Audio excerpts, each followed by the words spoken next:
What's up? DaeTheKnight here. As we know, Kaneki Ken just got nerfed. Some of the nerf notes are as follows. They reduced his tentacle range, reduced his enrage mode timer, reduced the bonus that he got from using his power. They reduced the theoretical stickiness time. Like there's a long list of things that they made. But I do feel like after playing this match here, he's still pretty good. And at the end of this match, I actually got whatchamacallit, there's a really salty survivor. So survivors are still salty. Right now you're watching me use the perk, what is that perk called? Hubris, one of my favorite perks.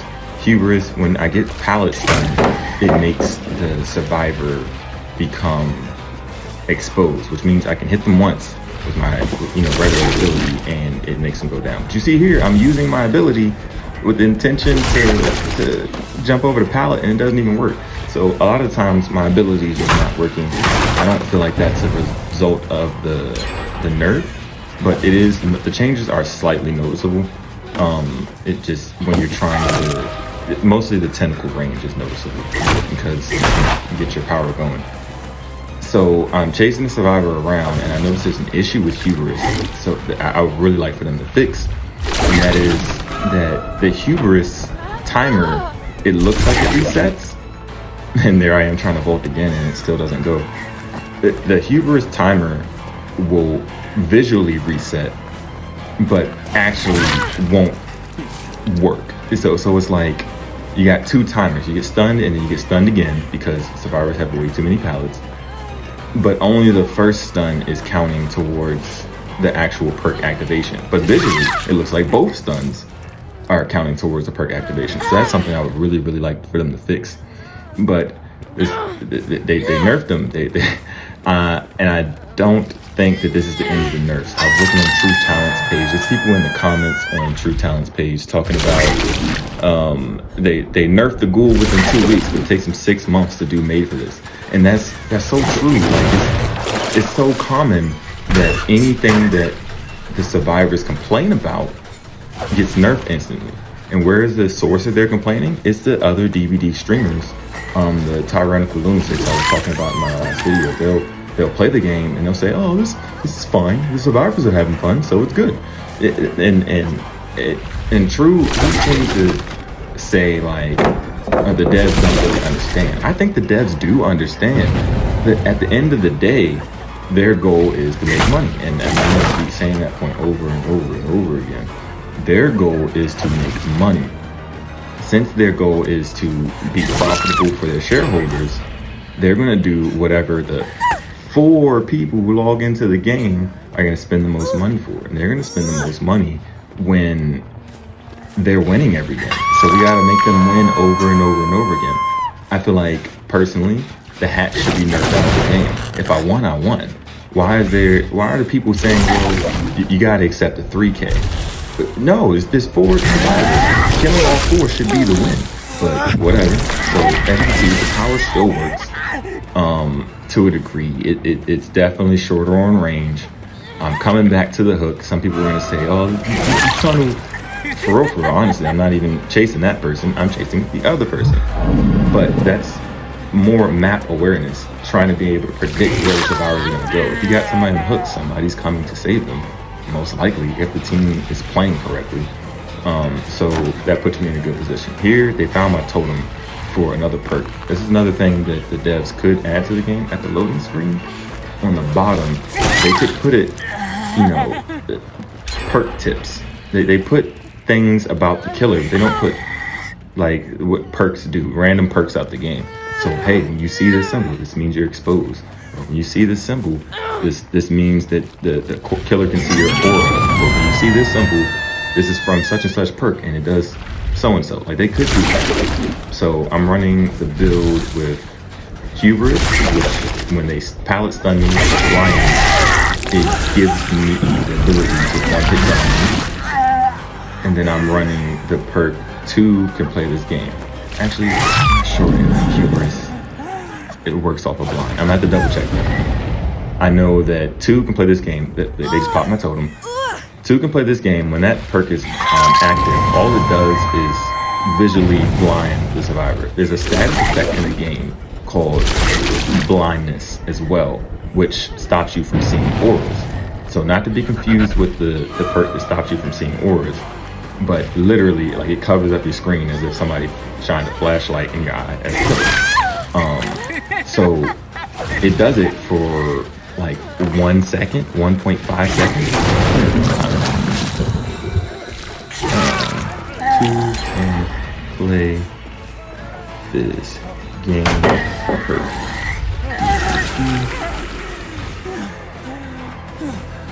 Gonna look up exactly. See how I'm blinded right there? If my perk is active, they will be blinded too. But I'm also running the perk Shadowborn, not to be confused with Lightborn. Lightborn blocks the ability for you to be blinded. Shadowborn gives you a speed boost when you're blinded, as well as supposed to give you the aura of the survivor. Or at least it used to at one point. I haven't been seeing the aura since I've been getting blinded. So 2 can play. What does that do? Blind all survivors who stun or blind you for 1.5 seconds. This does not affect carried survivors. So they couldn't take the perk all the way by saying, oh, we gotta add some limitations to survivors. But there's still options for survivors in the game to chain stun you as a killer. There's still options for survivors to be totally ridiculously overpowered. And I'm here ranting about it, but this is a pretty, I still win, in my opinion, because I got all 4. My win condition is killing all 4 survivors and pipping. If I don't get both, then it's not really a win, in my opinion. So I still get that here, but it's so much of I don't know if you can see, it's so much of a weird struggle. I'm over here in the corner looking for somebody that I believe was there. It's so much of a weird struggle, just trying to stay in the game when you know everything is gonna get nerfed. And True saying on his page that this is the beginning of the nerfs. So I'm gonna go back to the nerfs. They have his add-on fresh coffee changed rarity. That doesn't really affect anything inside the game, but it changed the rarity from common to very rare, which means it's less likely to spawn in the blood web. So you're less likely to be able to get what it is that I'm gonna assume people were using. The add-ons that I use here, I feel like were very, very necessary because Kaneki, in my opinion, is pretty damn weak in chase. He's good at getting to chase. Like, look right here. I'm good at getting to the survivor, but I couldn't damage him with my ability. So now I'm just an M1 killer. Just an M1 killer. Chopping wood, +5 wood there. Because this is Kaneki's ability. Boom. Palestine. Hubris, that survivor. The only reason I called the survivor right there, because he was blinded for 1 second. In my opinion, the blind for me and the blind for them should be the same amount of time. But the dev said no, they're only gonna need a short blind. So it's more of a meme perk. But my goal with the perk is to get that last achievement with Kaneki. So I have 99% of the achievements. You can see in my last video, because I posted it. I have 99% of the achievements right now. The only achievement I'm missing is the one where I get blinded and then I enter the survivor. People aren't bringing that many flashlights. People bring a lot of flashlights. So I got like 16 out of 30 that's needed. But they're nerfing the add-ons, they're nerfing the frames, and they're nerfing the lock-on of the ability. And it's one thing to nerf something that's overpowered. It's another thing to just be nerfing just because somebody complained. And I think that we should stop doing that as a community. Stop allowing streamers to dictate our actual opinion, and in fact play the game. Another thing that I personally think they could easily nerf out would be 316. I don't believe that 316 should be a thing. You have 316, you have all of your crutch perks, all of your second chance base kit stuff, and it's overwhelming. The new killer experience is miserable because of this. It is overwhelming to be in a game where you start off and people can do crap like that. And 360 doesn't even need to be 360. You can just run side to side to side, and because of the way that the game works on controller, you will auto lock on to them somewhere waving side to side and miss. Like, what type of crap is that? I saw the person right in front of me, and slightly to the left, boom, and I can't catch it. So that really sucks. But with this blood event, I noticed that there's a what do you call it thing? There's an offering for the killer. There's an offering for both the survivor and the killer that boosts your blood points if you interact with the event. I don't know if anybody noticed, but this event is literally only for the survivors. And there it is again. It locks on to a certain part. I'm using controller, so a lot of these missed swings is just the auto lock feature, just malfunctioning, and it can be easily abused by running left and right. So I don't like that. But back to the blood point, the blood event. In this blood event, they have basically gas cans, and you dump the blood gas into the generator, and that's another way. These things go insanely fast. You can finish this thing if you got a full team. Just to target one of these, you can finish the generator in, I think, under 10 seconds. I don't know. I don't know the exact timer, but it seems it's so fast that the gen can go from 0 to totally complete before you could even survey all the gens. So I think it's good that they worked in some normal gens, or they could just change the time that it takes to pour into these generators, because it's ridiculously fast. But with this event, I noticed that there's nothing for the killer to do. There's no way for the killer to interact with this event other than stomping on blood cans when the survivor drops the blood can. I don't know if anybody else caught that. So you got an offering that gives you bonus blood points for interacting with something that you can't interact with. That is kind of crazy. And at this point, you can see I pretty much run the game. I pretty much won a game, but look at the person I just put on the hook, because that's the person who's complaining in the in-game chat, talking about 1v1 me, bro. I don't understand how you can be a survivor and say 1v1 me to a killer. You already had a 4v1. You were already jumping me and you still lost, but you think you're gonna beat me by yourself now? It doesn't even make any sense. You lost. Take your loss and just go on. But I'm looking for the last survivor, and people are pretty pissed about being in this scenario, allegedly, in this scenario where they're being slugged. You can call this being slugged all you want, but at the end of the day, he crawled over there. That's not where I downed him. If you go back, you rewind, I downed him in a different spot than where he crawled to. So he didn't want to be found. He wanted to get to the hatch. So any type of complaining about being slugged is literally just you coping. It's just you. It's nonsense. It's absolute nonsense to say, like, oh, you slugged me, when in actuality, you crawled away. And here it is. Imagine slugging. The only slugging, quote unquote, that I did was because he crawled away and I couldn't pick him up. If you just stayed still, I would have came over there to you.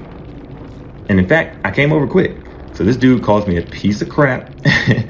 So I'm like, you know what? I'm reporting him. And he reports me too. This is. I feel like he reported me just because he lost. I'm reporting him because soft profanity.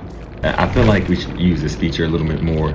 I feel like if somebody called you out of your name or something, they call you like the N-word or something like that, I feel like that would get you banned. I feel like certain stuff should have a penalty. He should have like that DC penalty should just be on him. So he's mad. So I say mad cause dead. He's like, sure, buddy. Nah. I'm like, still dead. He's like, bro, slugging in a for fun game mode. For fun? For fun for who? Fun for you when you're winning. But when I'm losing. It's not fun for me. So you died and you're mad. So I give him a GG. He's not having it. He's like, give me a fair 1v1. Nah, dog. You had a 4v1. It's an asymmetrical game. And he's like, oh, you can hold this report though.